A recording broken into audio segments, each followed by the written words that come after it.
Hello.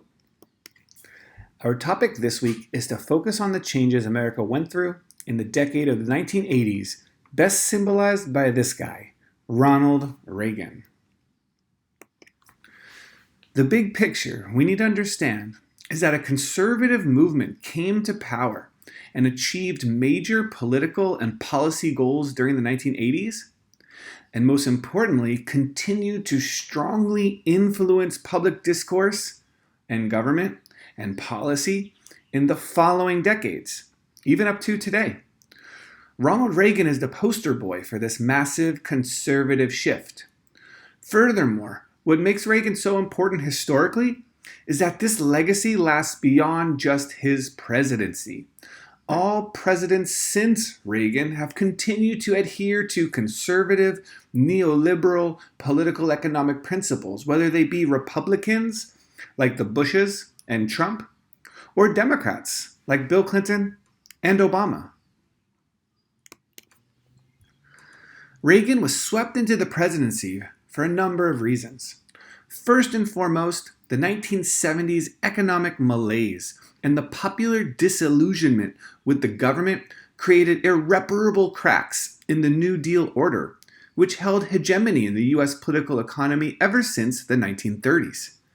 This fueled the conservative trend in politics and society that will carry throughout the 1980s.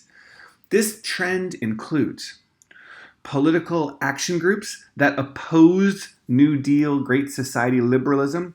They opposed gun control. They opposed feminism. They opposed gay rights, opposed welfare, opposed affirmative action, opposed abortion, and opposed drug use.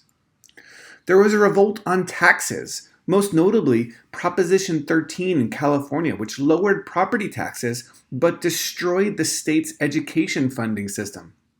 And there were the Reagan tax cuts, the largest ever cut to corporate and personal income taxes ever. There was a conservative religious revival seen in the popularity of television evangelists and their moral majority. It was in the 1980s that this important voting bloc, the culturally conservative evangelicals, would flock to the Republican Party. Conservatives sought the elimination of racial preferences in their anti-affirmative action campaigns. And business leaders advocated for and won the deregulation of businesses.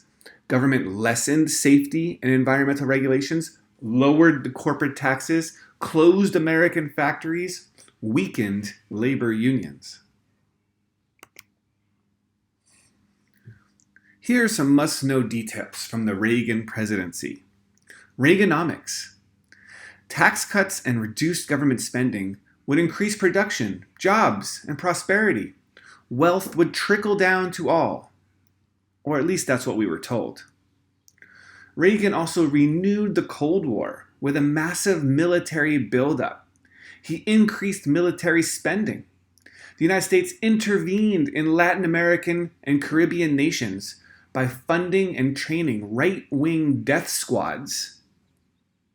There was also the Iran-Contra affair. And socially, as president, Ronald Reagan selected conservative Supreme Court justices in order to weaken pro-choice and labor union interests.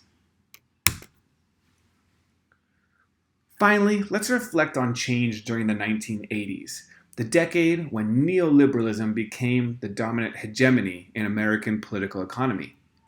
This means that the government began a system of deregulation from the economy, removing costly environmental and safety protections.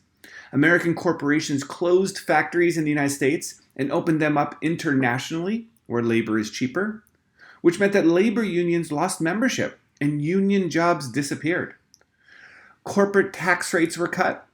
Trickle-down economic theories were promoted. Spending on social services, the types of services that people in the most needed, was slashed to fractional levels. Public services become privatized by for-profit private entities. And finally, government is seen as the problem, no longer the solution. This is a legacy of Ronald Reagan, the 1980s, and neoliberalism.